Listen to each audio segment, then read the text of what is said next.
Good morning all, and welcome to this EUA webinar on EOSC today. I'm very happy to welcome you on behalf of EUA, the European University Association. My name is Vinciane Gaillard, and I'm Deputy Director for Research and Innovation. I can see that it's about 170 of you already joining. More of you are joining us, and please make yourself comfortable. We'll have a good webinar, I think, today. Before I introduce our distinguished panelists, I would like just to set the scene on the objectives of this webinar. So obviously it is about the European Open Science Cloud, EOSC. But what is important to mention is that, well, we know that EOSC is already a long story behind its back.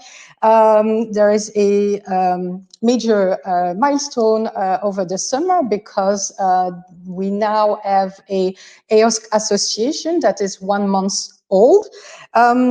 But of course, there is still a long way to go before users, and we hope that eventually users will be you and me, that users can actually use and exploit everything that will be available for us in terms of research data use. So the objective of the webinar today is to focus on strategic priorities for the, let's say, next months, the next years, for the EOSC Association and the entire process.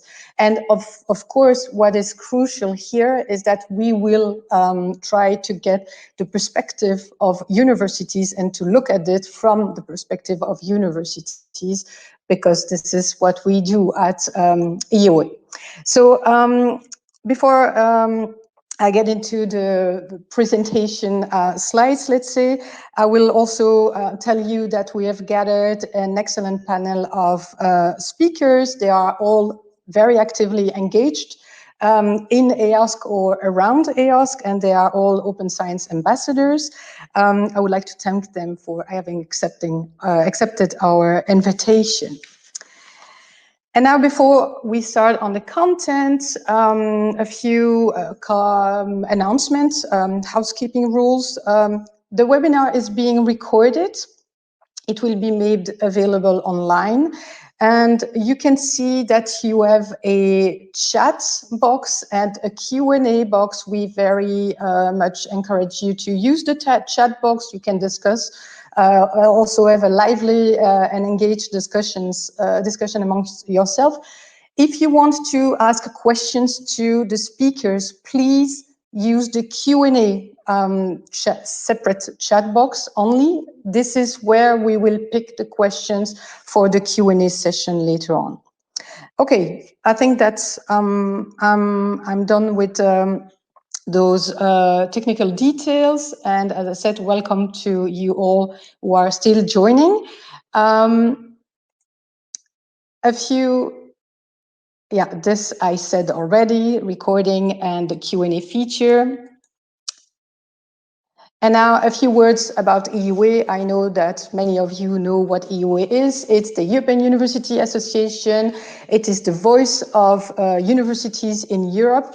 We count 850 members in 48 countries. EUA has been engaged in the front of in the transition to open science for a long time already, with the help of support of the EUA expert group on Science 2.0 and open science. And with this, with the years, we developed a 360 perspective on open science with key priorities. There are 4 of them. One is on open access policies and also gaining a transparent and sustainable scholarly publishing system. Another one is on more accurate, transparent, and responsible research assessment practices. Another one that already relates to EOSC is on fair data management, and then everything related to open science infrastructures, and that is where we get to the core of the webinar today on EOSC. Let me then turn to EOSC and EUA in relation to EOSC. So EUA has signed the EOSC declaration. EUA is engaged or involved in EOSC governance in many different ways. EUA provides and contributes with the participation to projects, like there is a project dedicated to fair data management. Fair is Fair project. EUA is the work package leader here. And we also are engaged with other stakeholders, organizations to provide feedback and input. Finally, we were talking about the EOSC Association, and EUA has expressed interest in becoming an observer member. And we are also starting to contribute to drafting the bylaws of the EOSC Association. Now, why is it that we are doing all this at EUA? Well, it is very obvious that EUA represents universities, and universities are core actors and in research. And universities host many activities. You have activities, you have people, and you have infrastructure and research infrastructures. And this, of course, relates to what EOSC is about. So you have here, as an example, a constellation of the many different actors within a university that may contribute or use and exploit to EOSC.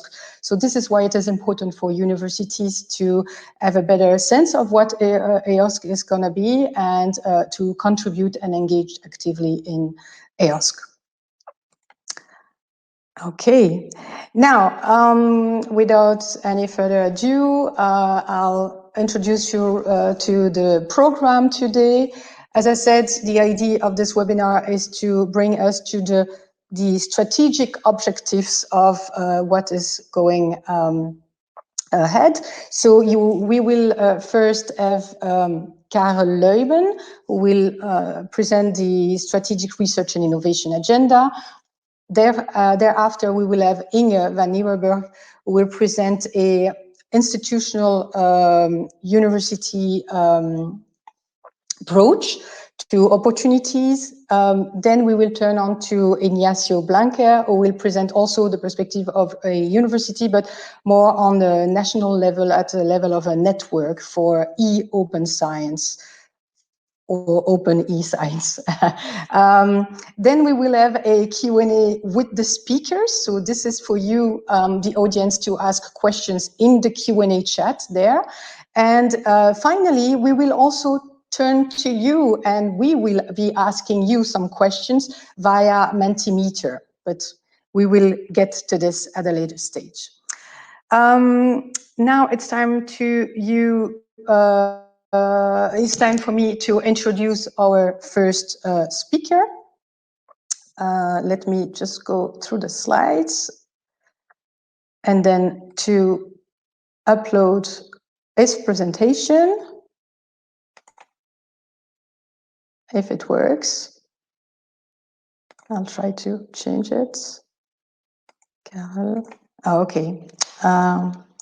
Thank you for your patience here. I'm trying to upload his presentation.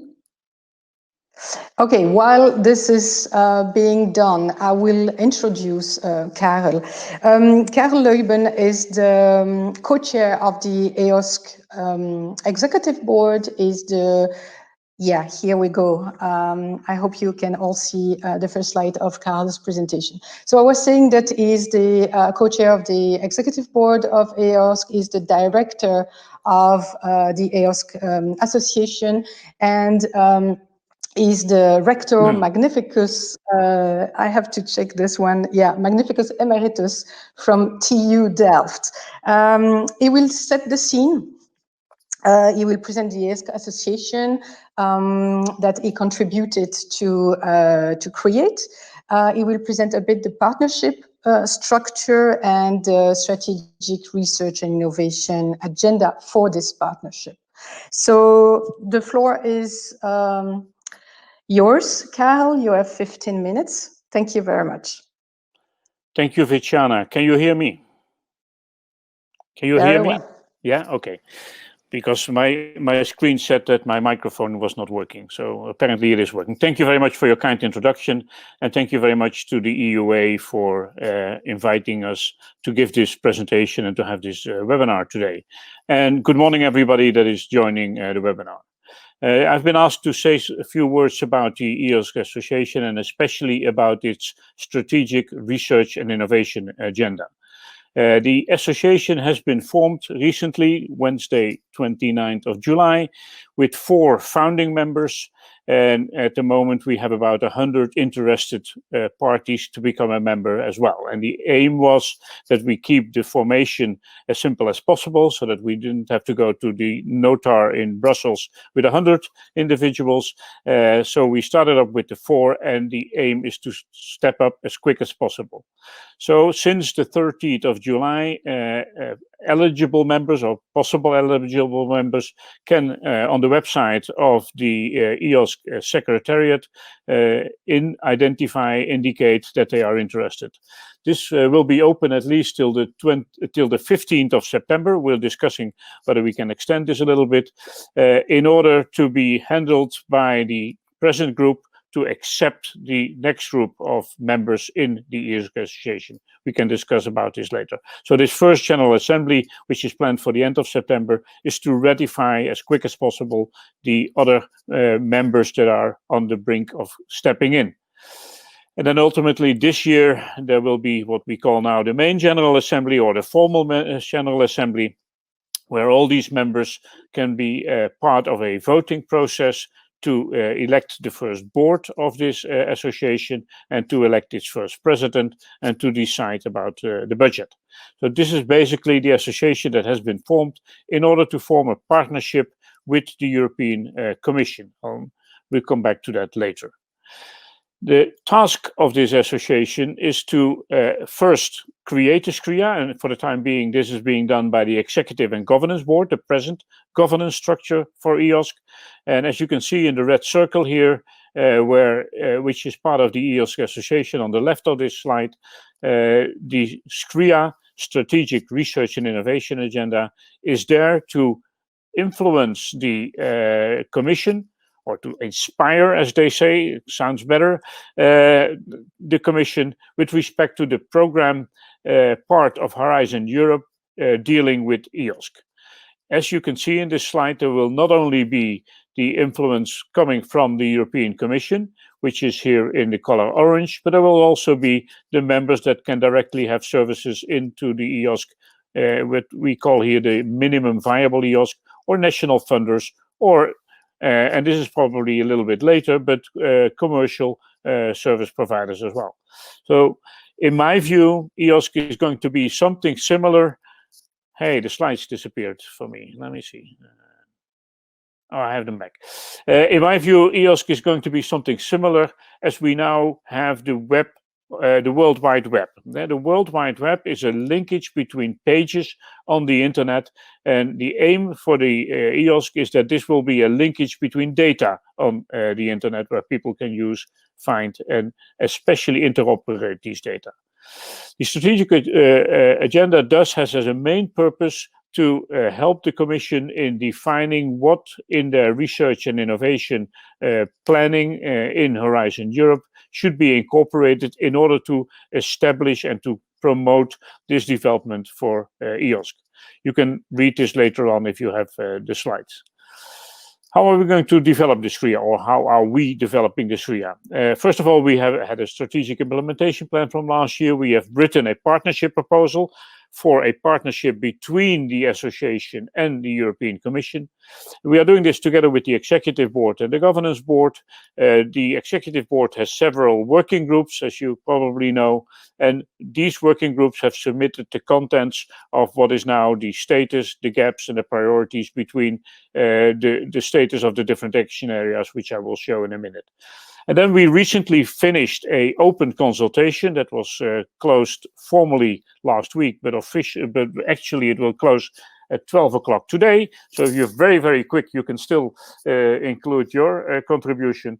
But that open consultation gave more than 200, quite a bit more than 200 actually, answers to the questions we faced related to this KRIA. Related to the action areas, related to the key performance indicators, related to the thinking in this KRIA. And I will show you some of that material here. The overarching objective is given in this, what we call the EOSC ecosystem objectives tree. On the left side, you see the development where the open science development in general is addressed. In our view, open science practices and skills should be the new normal in the future. In the middle, you see the development with respect to data. Vinciane mentioned already a few things about that, the verification of data. So the aim there is to standardize tools and services allowing researchers to find, access, reuse, and combine digital resources. And if I say data, I mean the traditional word of data, I mean publications, and I mean software. So all the digital output coming from the research. And then there's, of course, the different infrastructures that we would like to federate in this system in order to have access to the data. There's three overarching objectives in this tree. So open science practices and skills should be rewarded and taught and should become the new normal. Standards, tools, and services that allow researchers to find, access, and reuse and combine results should be made. And this should be a sustainable, federated infrastructure of the different infrastructures we have in Europe. I say Europe because this is where we are working and this is where we are focusing at. But of course, this needs to be a worldwide development. It's no use to try and create a specific system for Europe for interaction of our data. Science is done in an international context, worldwide. So this is in conjunction and in close discussions with the United States, with China, with Australia, with Canada, and with many places in the world. But you have to start somewhere, and this is mainly started also with European money and European effort. It's a multi-stakeholder approach, and the guiding principles is not only the multi-stakeholder, but as open as possible, closed if necessary, of course. And as I already said, towards a web of fair data and the related services on these data.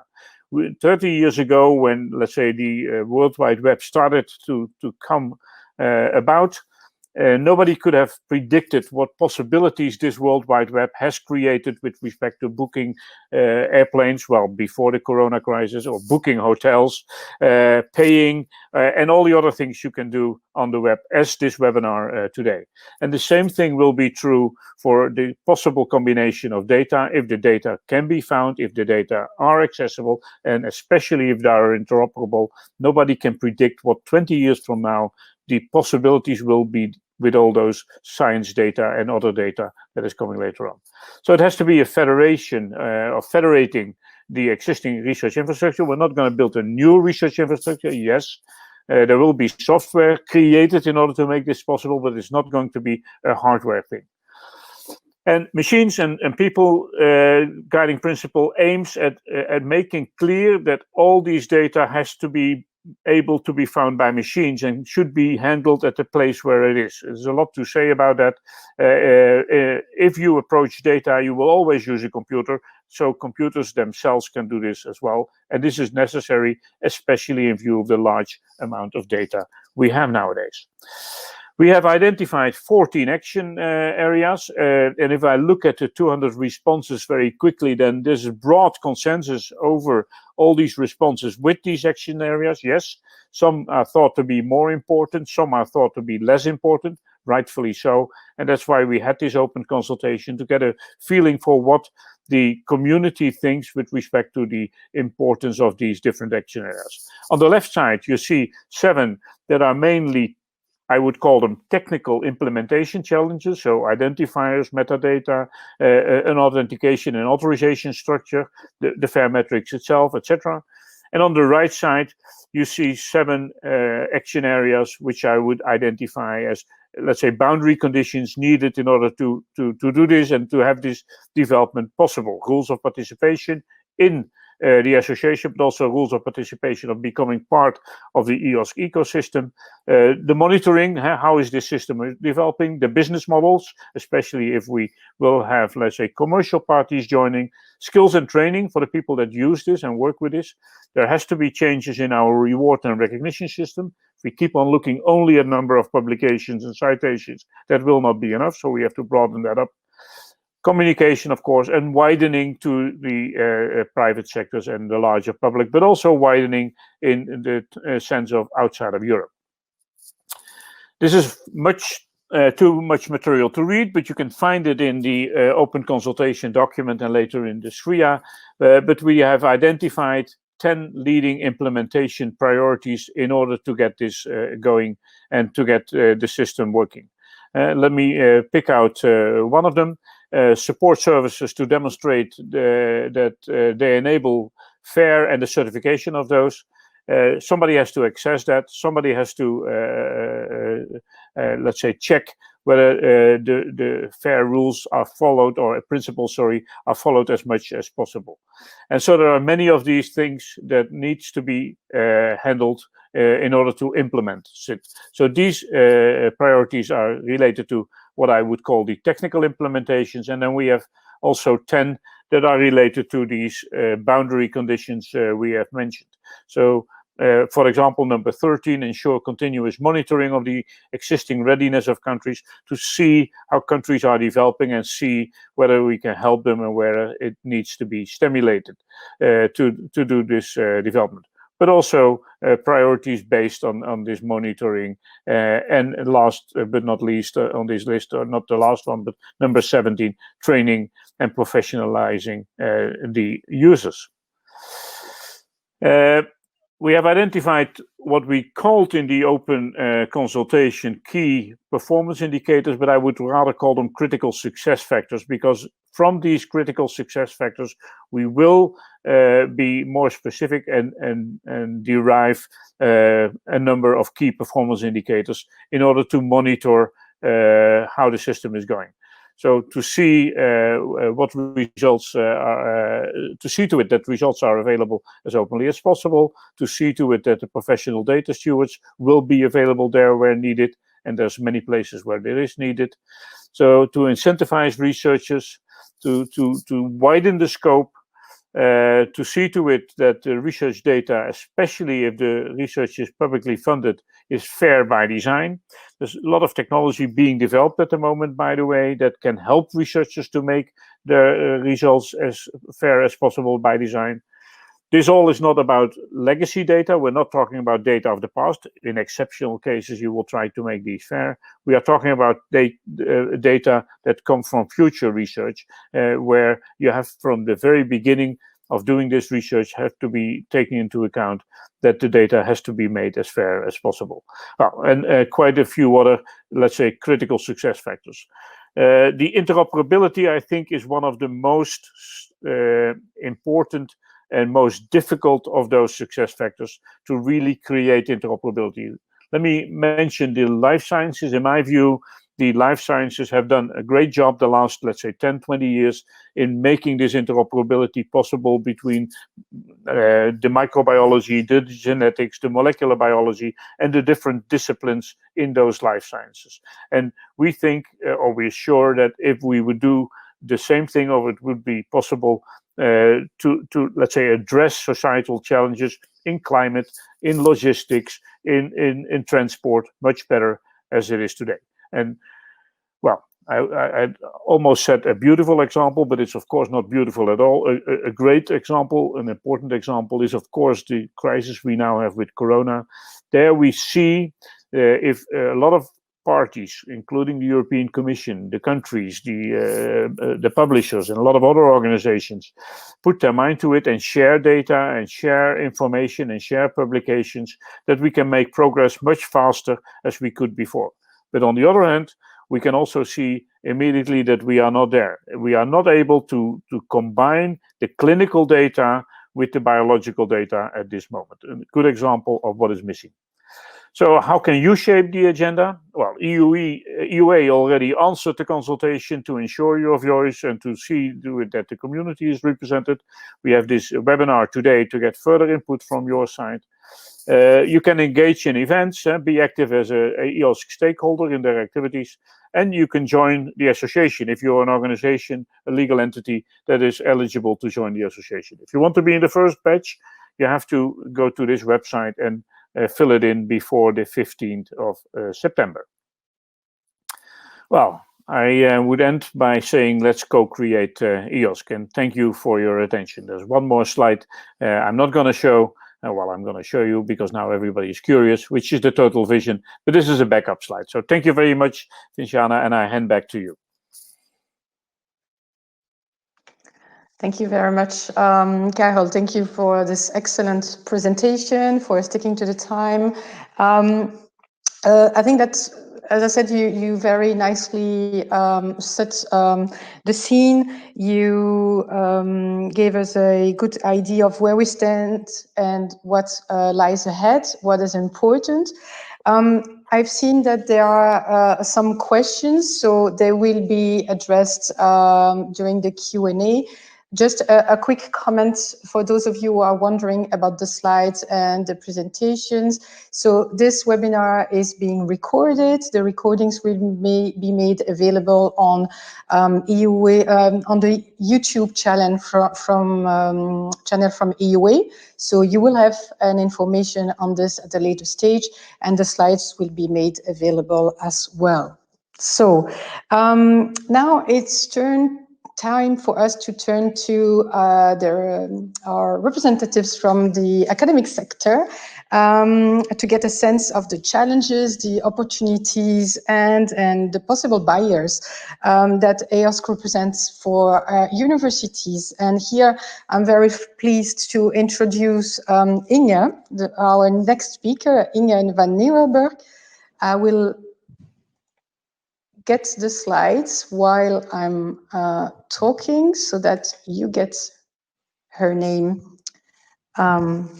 written. So Inge is the coordinator of scholarly communication in Ghent University in Belgium at the library, let's say. And what she will be talking about today is about how our institution is involved in projects leading to EOSC. Over to you, Inge. Thank you very much. Thank you, Vincian. Hi, everyone. Happy to see that many of you, to know that so many of you are here. As said, I'm from Ghent University, and let me first say a few words about my university. Our credo is dare to think. So critical and independent brains study, do research and work at Ghent University. That's a very important thing, of course, for many universities to be a critical thinking institution. And I myself, I work in the library, and our vision is to facilitate open knowledge creation, which is complementary to the Dare to Think credo of Ghent University. As you can see in the middle, in the center of our vision is open. So open has been an important factor of everything we do at the library for years now. But let me highlight some of the things that we do at Ghent University. We have an open access policy since 2010, an RDM policy since 2016, and last year we installed a data stewards team, which is a very important addition to our support to researchers in our university.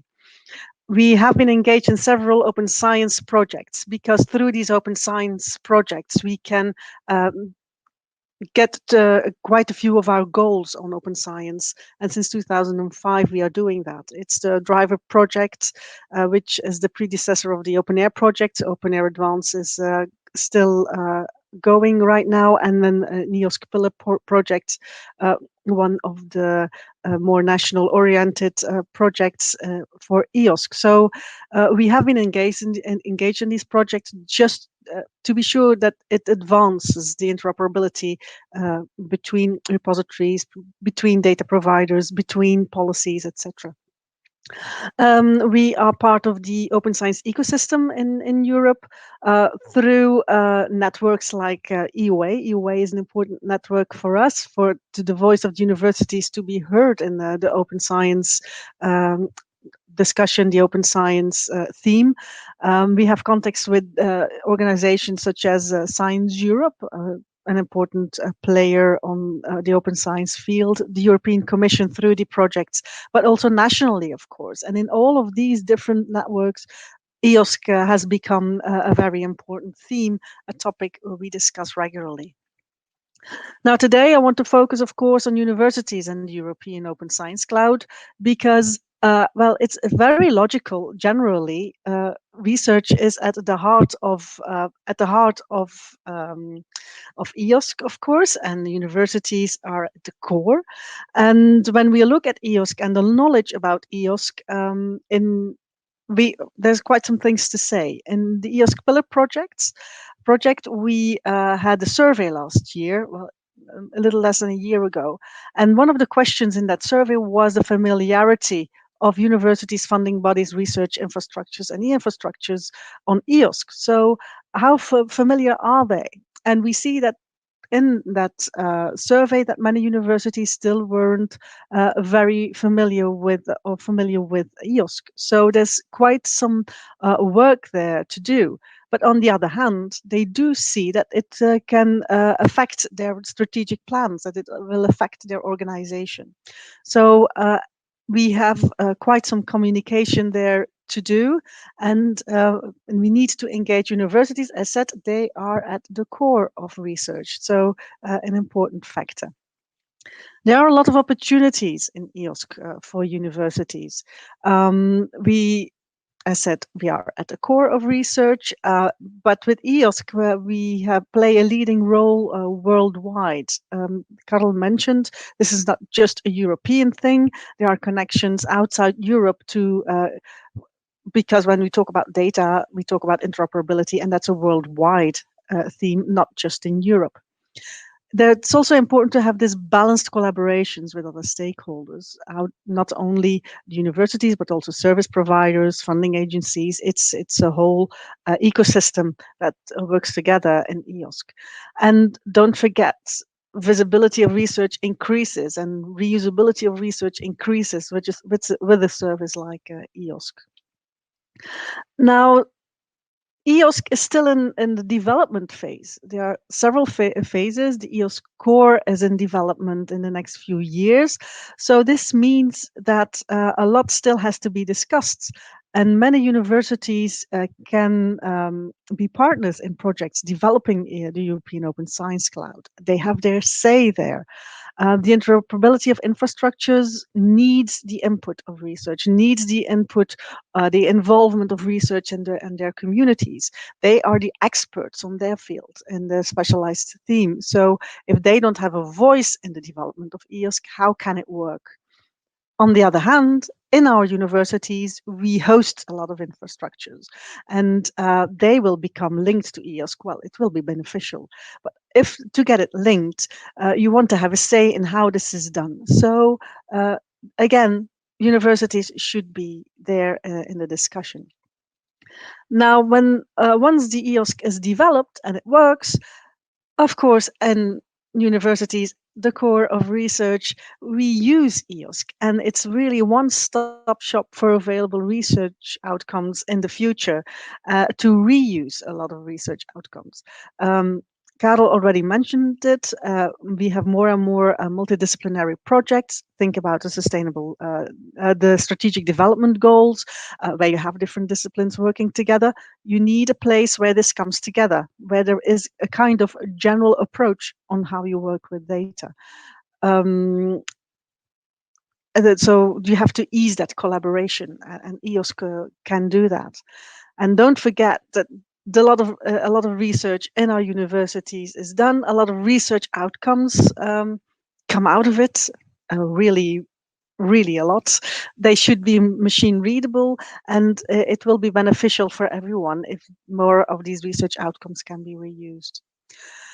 And to end with, Karel already mentioned as well, machine readability is an important factor. And so content mining will be made easier through such a system. So a lot of beneficial cases for our universities. We cannot be blind for the challenges, of course. For example, interoperability of infrastructures, it's nice to have, but it will be hard work to get there. That's a technical thing, but a lot of our researchers have the comfort of their peers network, where they know how things work, they know the protocols, they know how things are going on in multidisciplinary the multidisciplinary projects in this EOSC. You have to go outside of this peers network, and you will also deviate from your current practices. It will be a bit different. So that's not always easy in the culture you work in. How do you go on with that? There's an immense need of internal training and support. Now, to go to a few practical examples from Ghent University, as said, we are part of several projects in open science. One is OpenAIR. OpenAIR is a European infrastructure for open science in Europe, where we align, connect, and deliver policies, training, and services. And I want to stress there that it's a federated distributed network. It shows a bit what EOSC will be in the future. We have an OpenAIR research graph that collects, that shows all these different data providers, all these different services out there that are connected in the OpenAIR research graph, enriched, interlinked, deduplicated, and it's a service that shows what, in a small version, what can be done in EOSC. A second project is Eos Pillar, where we mix national recipes to build the European Open Science Cloud. And I want to focus there on the use cases, because what I said before in the research graph, again, interoperability, easy said, but it's not that easy. And in Eos Pillar, there are several use cases to show, to highlight really in those use cases how practically this can be done. What should happen on standardization, on protocols to get connected to EOSC, so on a very practical level. And that's where several of universities have their say and they cooperate to achieve that. Another one is EOSC Live, for example, where 13 research infrastructures in the health and food domain work together to do just that. Again, researchers from the domain work together in this project to come up with the standards, to decide ontologies and things like that. To sum up, there is a lot of opportunities for universities to work together in these projects to build EOSC and later use it. Universities should remain in the cockpit of EOSC as main contributors and main users of this research infrastructure. And when you talk about membership and how should we work in EOSC, well, you need several views in EOSC. You need the view from EUA, for example, a general view for the universities as a whole. But on the other hand, you need a view of single universities where you combine the national, regional context and the context of that university and connect it to the general one in EOSC. So you need several views to get this achieved. At Ghent University, we are considering membership. We are working on getting into membership for the EOSC Association. So that's happening at the moment. I hope you get enough information today to make a decision yourself. And we'll hear Ignacio will say something as well. Okay. I hope you get a better view like this. Thank you very much, Inge.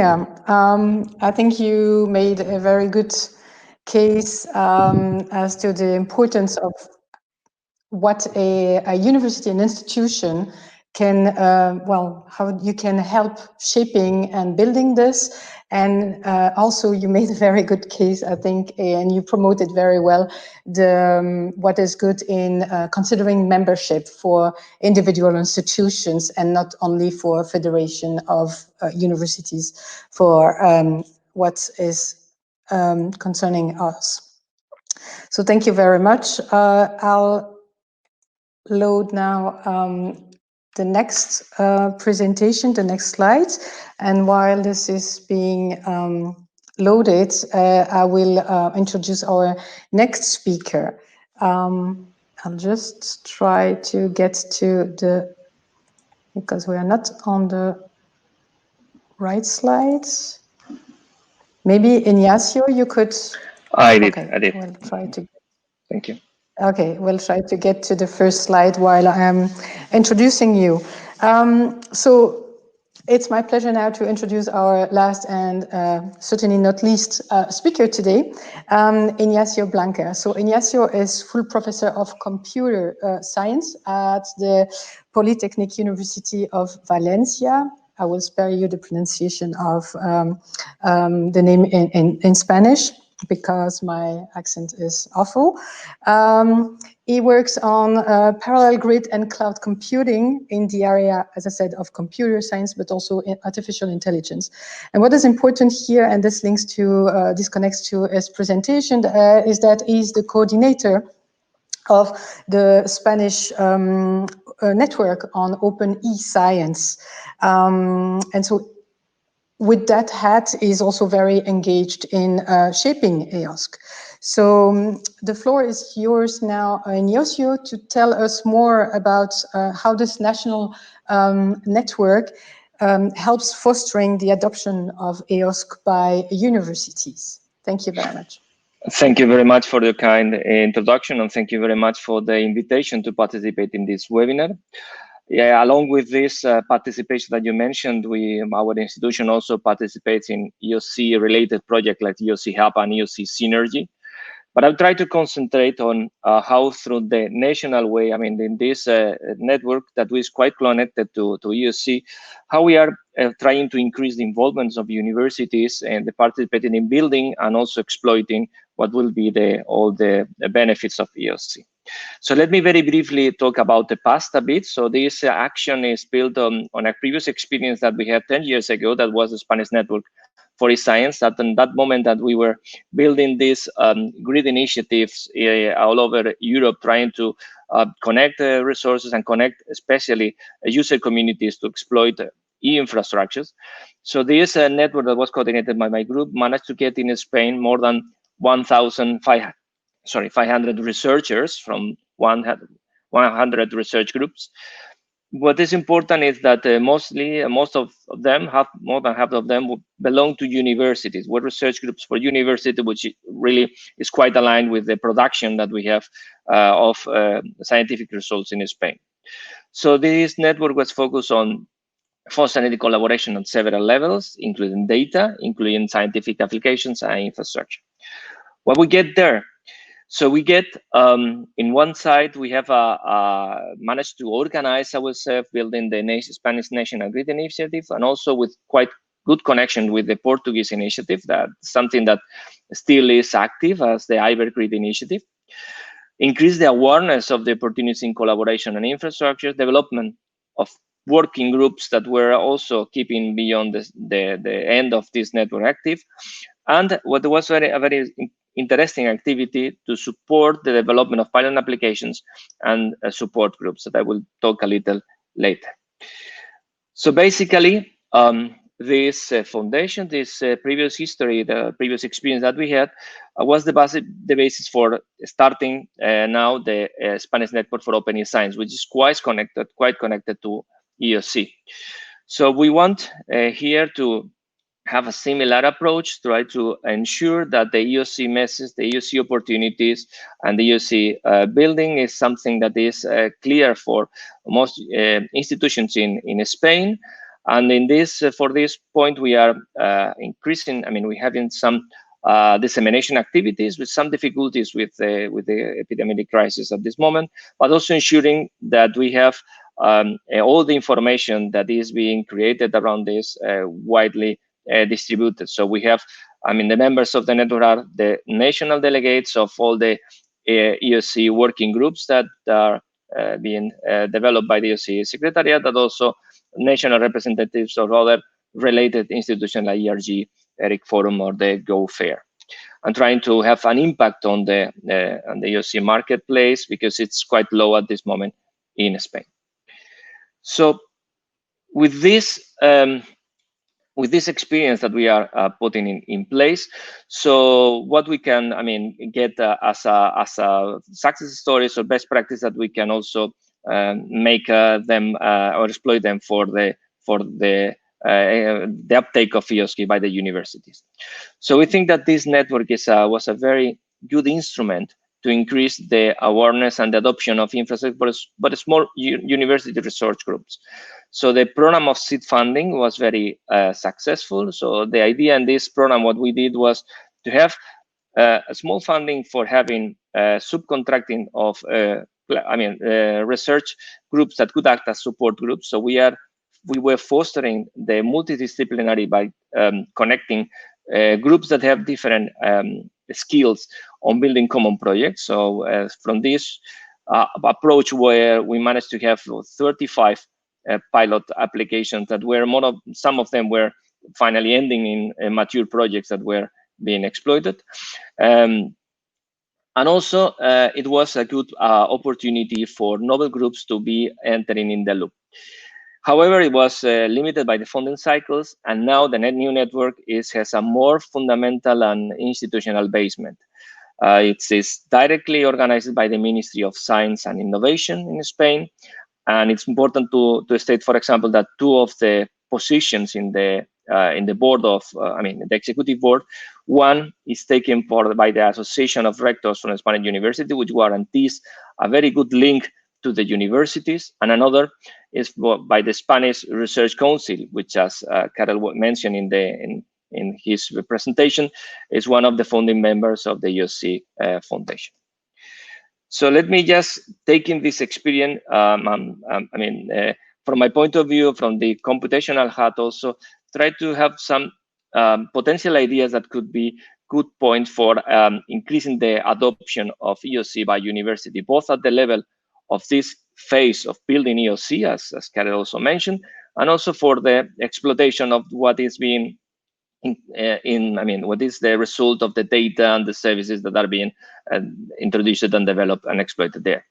So this first point is that exploiting scientific data requires a multidisciplinary approach. We need discipline-specific researchers, which are who know the foundation, who can ask the proper questions to lead to the results that will be relevant for the community, and also to understand which are the ones that have the data and understand the data and the results. But sometimes we need, or in many cases, we need ICT research group data scientists and data experts that can that have the knowledge on how to exploit this data, how to use the services that EOSC will provide, how to really construct the level of knowledge that will be useful for the community. And we think that universities are the key place to find this kind of of multidisciplinary teams. In our experience, as I mentioned, seed funding revealed to be key. Seed funding, the problem is in projects is that despite that there are many opportunities for projects around in the European frameworks, still is not accessible for many small groups, and having inside these projects calls that can fund the startup of collaboration are very important and can reach a wider audience, in our opinion. So, and also universities are the perfect place to find motivated people and short, medium target projects. I can see in my university that every week, almost every week, there are news of projects that manage to get some impact on exploiting some data sets, on producing some specific services that are open to the community. And that's a very good point. And finally, let me just point out some actions that we also explored in this network that we think that also could bring, I mean, the concept of EOS going through universities. So where do we think that the seed funding could be very interesting? We think that, I mean, in the experience that we have, we were bringing scientific ideas, scientific data with people that know how to exploit them. We were bringing, bridging together people in the, for example, in the bioinformatics area with people that have the tools of the medical informatics or even in the high energy physics. So I think that now we need a lot of support on the address different dimensions that we have in building the EOSC, the dimensions of the interoperability of data of the specific communities, the knowledge on the interoperability of services. There are many aspects there that will need small target actions that could be, I mean, addressed that way. So second, I want to stress that EOSC is an initiative that it's a very good opportunity for small groups to be promoted. The visibility could be very high, and therefore being in the marketplace of the EOSC, being on this, I mean, all the dissemination channels could be a really good opportunity for groups to promote their ability. Third, from the, let's say, more the lecturer, the more academic part, there are a lot of opportunities of linking EOSC best practices, EOSC experiences, EOSC information by itself in the official master and grade undergraduate courses. So this is something that we are doing in our university, and I think that could be the way to pave the access of the new people, the new researchers, for understanding the benefits and the potential capabilities. And then my last point that I think that also, I mean, Carol put on the presentation, if I understood properly. So it's important to help people accessing all the resources that are needed. I mean, that EOSC could have one leg that could act as brokering, trying to identify and have agreements with the infrastructure that could bring, that could provide the resources needed for some of the services in terms of storing the data, in terms of linking services, could be also very relevant. So that was my presentation, and we'll be happy to get questions by the end. Thanks. Thank you very much, Ignacio. Thank you all, our three speakers, for the very good and interconnected presentations. Thank you for sticking to the time allocated. I will invite now Karel and Inge to join us, like with the camera on as well. And so we will go through the questions. So I will just like do shift my my eyes from one screen to another. Let's have a first question that came all the way. It's a question for Karel. It's about membership fees, and it's about the budget of the EOSC association. If you can tell us more about this. Can you hear me? Yes, very well, thank you. Okay. Of course, we are in what is called the bootstrapping period of this association, so it's very difficult to ultimately say what the membership fee will be and what budget is needed. But we do have, let's say, very good or reasonable estimates at this moment. We would guess that in the startup period, we would grow in the coming 2 years to an organization of 5 to 10 individuals with respect to the office to run the things, and a budget in the order of, let's say, 1 to 1.5 million euro needed. If we would get the contribution from the co-creation fund of the present EOSC Secretariat, which is most likely, then we are thinking about in the order of 10,000 euro as a membership fee for organizations that are a full member. We haven't discussed yet what that will be for observers, but my personal guess will be as a factor of 5 or so below that for observing organizations. And that gives you some feeling for the order of magnitude we are talking about. Again, none of this is fixed. None of this is really determined. But a lot of people ask this question. I understand that they ask this question in order to get a feeling for what does it need financially. Thank you, Carol. Another one that is related, it's also about the budget, but here it's about the costs of, EOSC, when it will be like, let's say, a real object. So now it's a real association. It will federate existing infrastructures and e-infrastructures, but of course there will be some costs like operating costs and running costs. And so there is a question on this about the costs that are, let's say, on top of the cost of running the secretariat of the association. Do you have an idea on this already? Yes and no. We have said so far that from the membership fee, the office of running this, like your office, Viviane, for EUA, should be paid, and the membership fee should be sufficient to ultimately pay that. The membership fee, of course, cannot pay the additional costs of interacting organizations. So that has to come from project money, money from governments, money from the European Commission. Therefore, we're aiming at or working towards, it's more than an aim because this has also been stimulated by the Commission itself, a partnership with the Commission. And in this partnership, we can then, together with the Commission, not determine, but discuss the contents of calls coming from the Horizon Europe program. And the first estimate we have given to the Commission as the costs for the coming years from the Commission side is, don't quote me on this because it's nothing fixed at all, but it's 75 million euros per year from the Horizon Europe program. By the way, this is about the number that the European Commission has been spending the last couple of years on EOSC developments. So that is part of the income, but that will not go to the association. That will go to calls set out by Horizon Europe. So this money will not flow through the association. It will go directly to those parties that put in a call, put in a proposal in one of the calls of the Commission, and if the proposal is granted, they get the money just like now.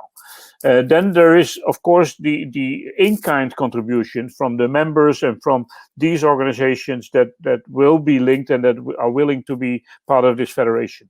And if we make an estimate of that, in my view, it's at least 10 times this amount of money. Let's take Germany as an example, and not to talk about the Netherlands, where I come from myself, but Germany has decided this year that they will invest over the coming 10 years in total 900 million euro or something like 90 million euro per year on the data side, not on the hardware, not on the infrastructure, on the data side, on people and on let's say knowledge development with respect to data.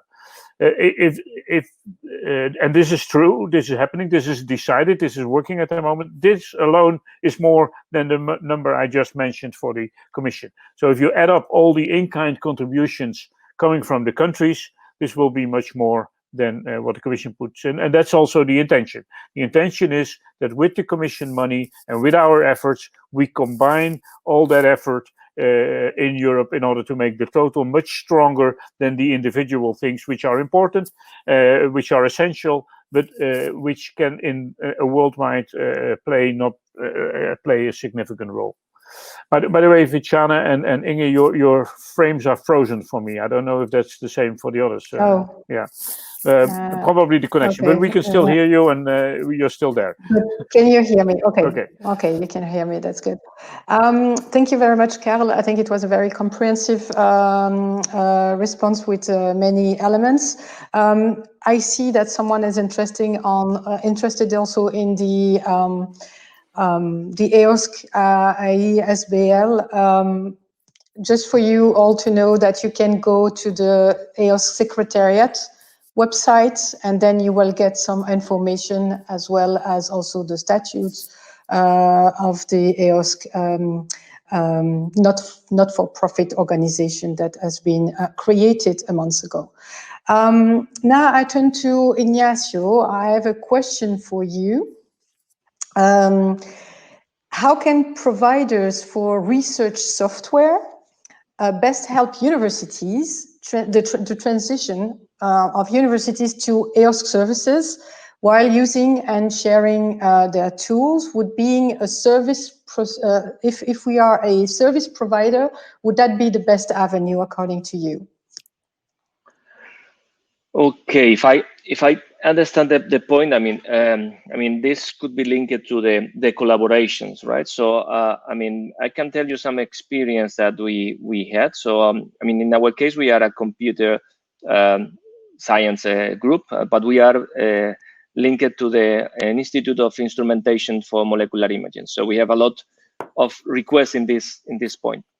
Actually, one of the cases that are becoming very popular I mean around my group, and also was experienced there, is people that have really highly valuable data sets that are being produced, that are being analyzed, and they have the skills of how to I mean have this processing, but they don't know how to exploit them and convert as a service, because sometimes, I mean, linking as a service is really a very effective way of exposing to the community, and it's something that links quite well to the EOSC marketplace. So in this case, what we I mean, foster is to have these collaborations, especially from the people that have tools that can help on that, that want to get some references of use cases.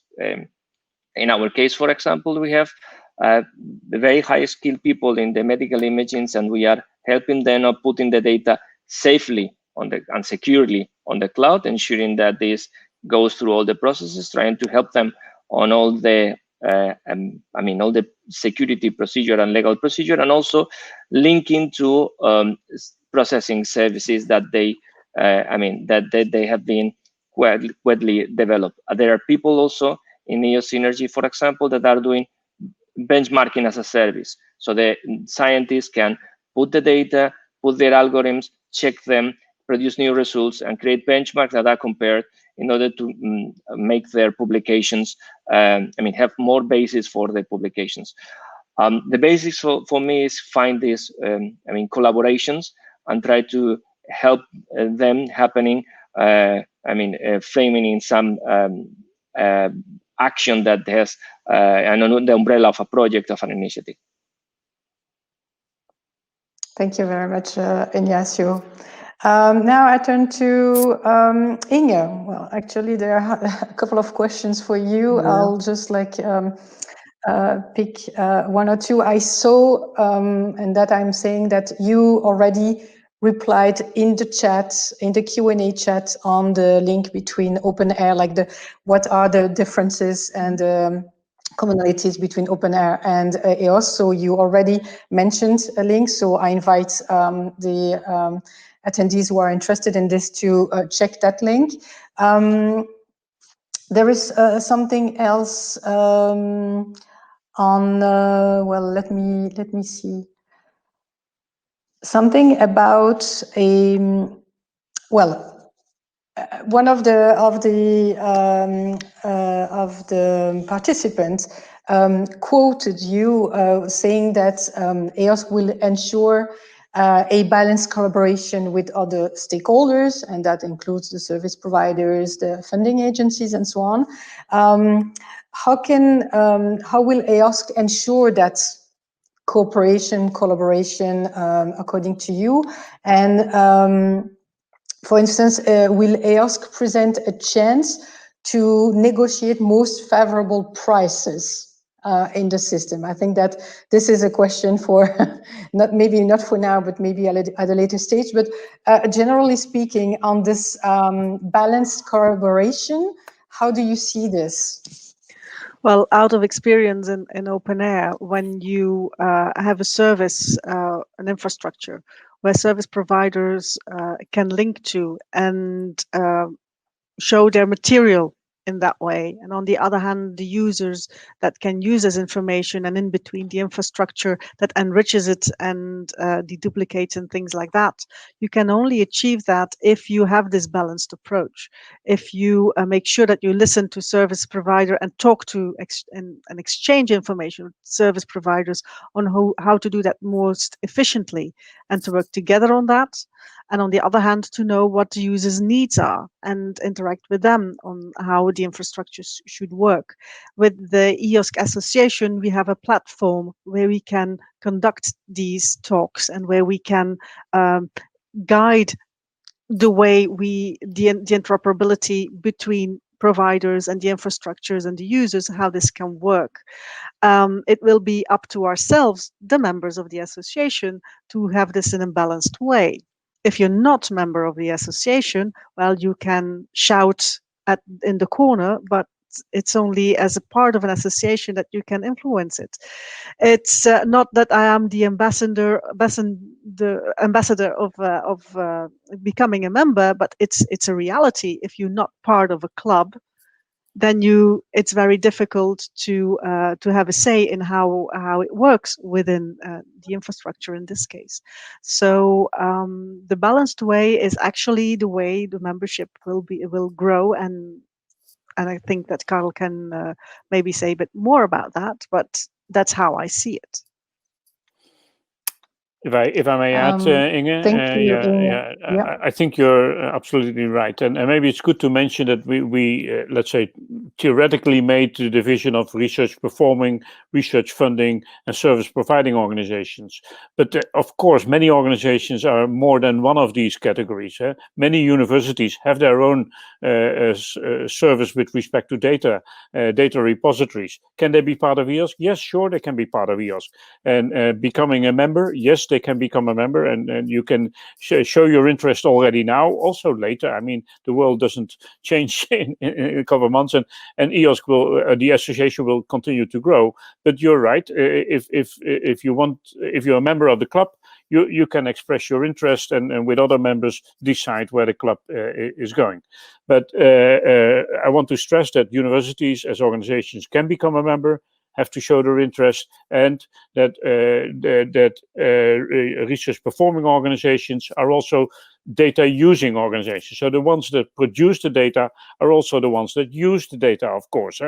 This is why we have the interoperability and the data exchange. And in many cases, these organizations also have services in order to help other organizations with their data.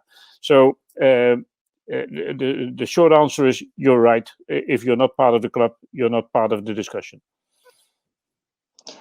Yeah, this is very well said. I think that what you just mentioned, Karel, it's really highlighting this idea of an ecosystem. So it's a whole. Ignacio, do you have anything to comment to say on this specifically? Not really. I agree with the positions, and I think that is an important point to be linked, or at least be connected and get all the information that you can. I mean, there are always there will be this mandate organization or global organization that also, if you don't have the opportunity to link, you can at least be connected and try to get the information. But that will be, yeah, totally agree. Okay, and then I will get to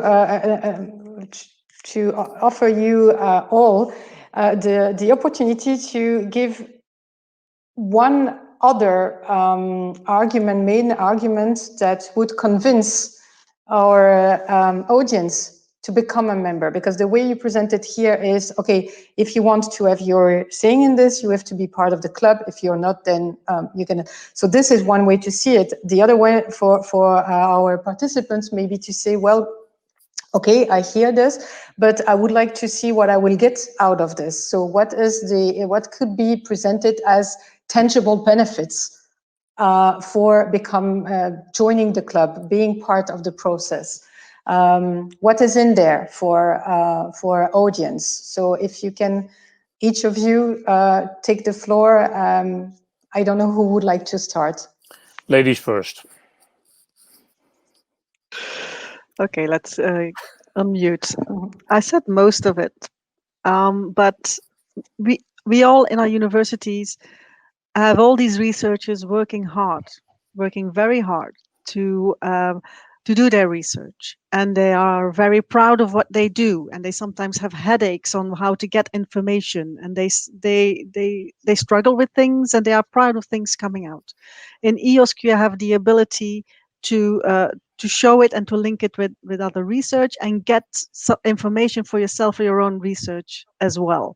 And as universities, it's one of our things is that we support our researchers to do their research as good as possible. And through being a member, being part of the club, so let's say that, we can make sure that the context is optimal for our researchers. Apart from everything else I said, I would really like to stress that. And again, universities are at the core of research, and research is the core of EOSC. I very much agree with you, Inge. But also, let's be perfectly clear. Suppose you become a member of the EOSC association. Suppose the cost of a membership would be 10,000 euro. And if you then look next year, where did I get 10,000 euros income because I spent 10,000 euros? It doesn't work that way. You cannot find in your university 10,000 euros you had as extra income because you were part of the club. No. If you're part of the club, you're part of a network, you're part of a development that is worldwide, you're part of a development that will take 20 years, you're part of the possibilities that are with the interoperability of data. Some people say data is the new oil. I'm not sure whether I like that term, but data will offer much more possibilities nowadays because of the technology we have. And if we, on top of that, create the interoperability and the possibility. Again, theory, you're a researcher in topic X. There's at least another 100 researchers in topic X in the world. If you would share your data with those 100 and those 100 would share them with you, you would have 100 times the revenues from sharing your data. Not a bad deal. So if we would all do that, it's definitely going to lead to more possibilities and more success. But if you ask next week, did I get 10,000 euro income because I spent 10,000 euro? No. And if universities would work that way, I would find them very poor. Thank you. Now, Ignacio, what would you add to this? Yeah, very short. How would you comment? Yeah, I think that one point is that if you are not there, you lose the possibility of being influential. I mean, it's very important that these minor details that the voice of your researcher are heard. And sometimes, I mean, in these very core points is where you can have the maximum impact, and you can get in contact with people that are sharing your problems, and could be the best way to ensure that, I mean, there are solutions that fits your researchers. Okay, thank you all. Dear audience, I'm afraid we will have to move to the next session within our webinar, because we would like to hear from you as well. So now it's time for us to get to the Mentimeter session. So my colleague Lennart will upload the slides, so we can maybe also let you know how you can join us on Mentimeter. Let me see. In the chats.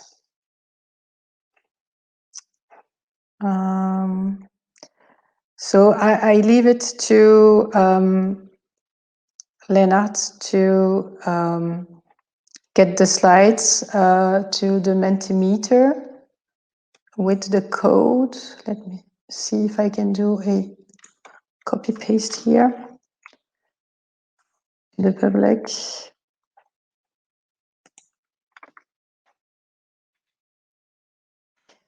Seems to be very slow on my side. Okay, it's loading. I see this presentation being loaded. So you will get the connection and the code to join us on Mentimeter in a second. So you can join us. I'm reading my notes now on menti.com, and the code is 5734783. 5734783. You can see it right now, I think. If you do, I'm looking at the presenters. Can you see it? Can you nod if you see it, as I do? Yes. Okay. I see Inge nodding. Okay, so we will wait a few more seconds. So you have in the chat the code number. It's written on the slides. So it's menti.com, code 573478 It says get ready indeed, because we wanted all of you to join us. So now I think we can go to the first question for the audience. Okay, so what we would like to ask you is, what were your objectives for today? What were you expecting from this webinar? So you can decide. You have 3 statements, let's say, and you can, yeah, I see that it is about a general information about EOSC for many of you. Looking closely, I can see that you are voting at the moment.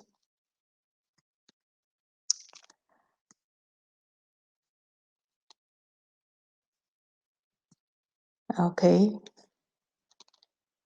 So yeah, the main objectives for you were main information about EOSC, I understand, and some of your institutions are considering joining the EOSC Association, but would like to get more details. And some of you are also willing to engage in a discussion on EOSC. So I think we can go to the next question, Lennart.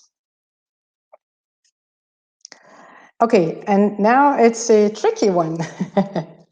As your university, so are you aware if your university as an institution responded to this SRIA consultation, the Strategic Research and Innovation Agenda that Karel presented in his slides? So most of you do not know.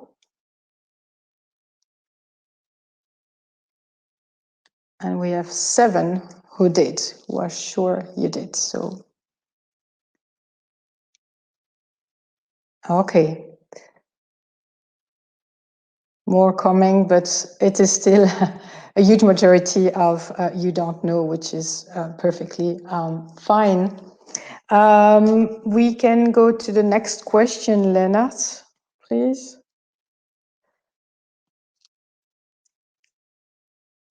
Now, what we would like to know is if you, as a person, if you know the content of the SRIA consultation, if you have been in a position, have you been able to read it?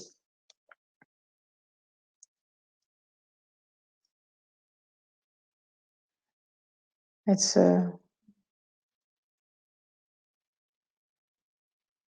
and I'm seeing in the chat that someone is not from a university, but you're very welcome anyway. And we are happy that you are here. We hope that you find this webinar interesting. Okay, so here it's a bit more balanced, but still many of you who have not been in a position to read the SRIA consultation. Now it will be, we will come to even trickier questions to you, because these relate to the content of the 3-year consultation. So we would like to know what you think about the action areas and the general 3-year document. So from what we can ask you is to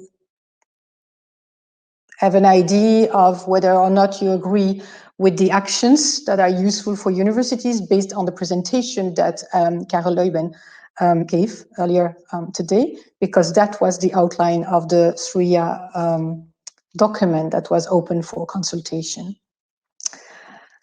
Okay, so you tend to agree with clear outlines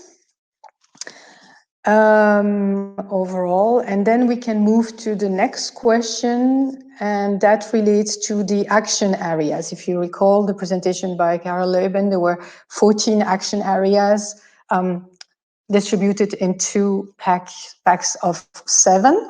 So about the first pack of 7 action areas, what we would like to know is whether you consider that those action areas are not urgent to very urgent. So what is it that you think is most urgent? And you are free to skip some of them if you don't feel comfortable to answer them. So if you have 1 or 2 that you don't feel comfortable with, you just can skip.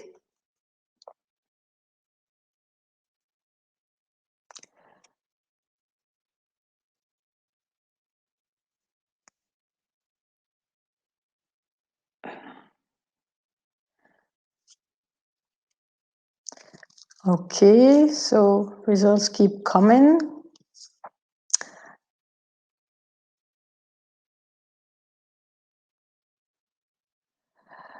So the first 7 ones are the ones that are considered as, let's say, technical challenges, if I may say so.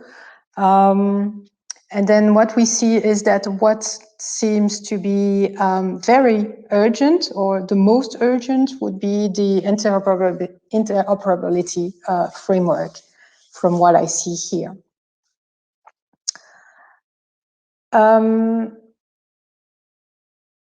I'd like to ask the speakers if they have a comment on this.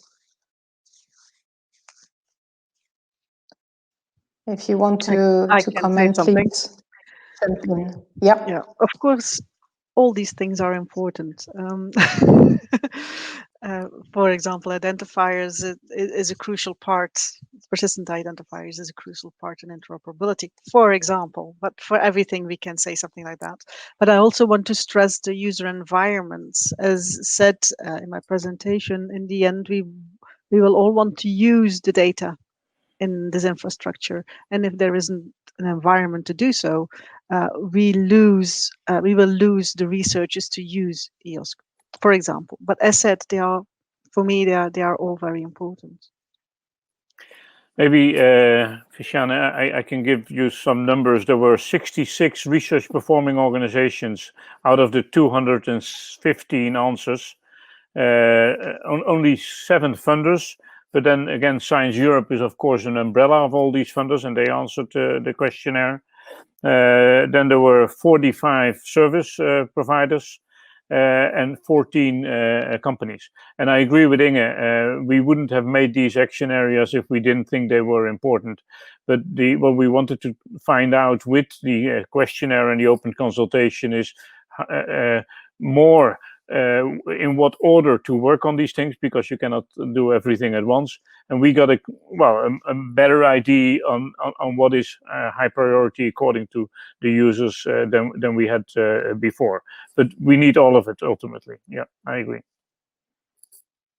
Okay, thank you. Ignacio, do you want to add anything on this? No, basically that the difference are very small, and it reflects what we have been seeing, that everything is very important and urgent, I would say. Okay, and well, now that you're saying this, it's a good transition to move to the second batch of action areas. So if we can have this one, thank you very much. So these are the ones that are listed as or considered as boundary conditions.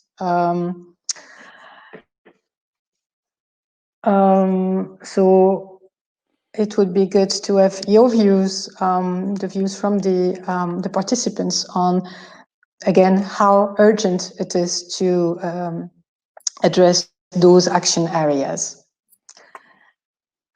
I was about to say that it was clearer here, but it's still moving. So we will wait a bit.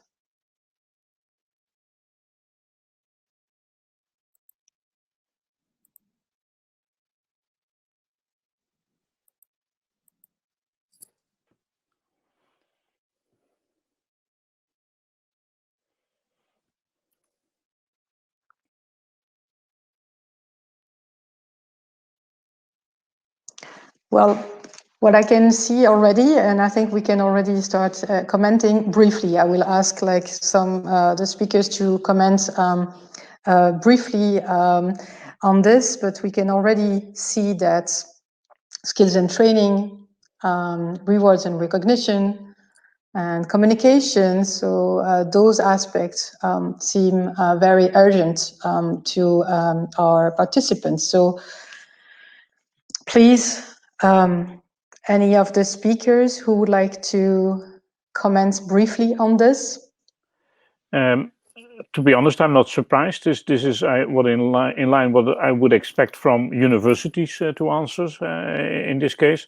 I have not been able to study the responses in detail, but what we can do in the responses is filter out the providers, the university, the performers, etc. And by that we can see the differences in these groups and what they think is urgent or important. And I would be interested to see how, for example, the service providers look at this same picture. But this is the answer I would expect from universities at this moment.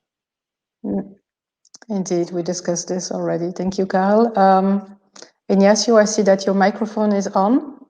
Well, yes, I was just, I'm totally aligned with Karel say. I mean, that was the answer. And also, it also reflects quite well the questions that we were being receiving in the chat about how to engage and how are, I mean, all the questions are quite aligned with this. Okay.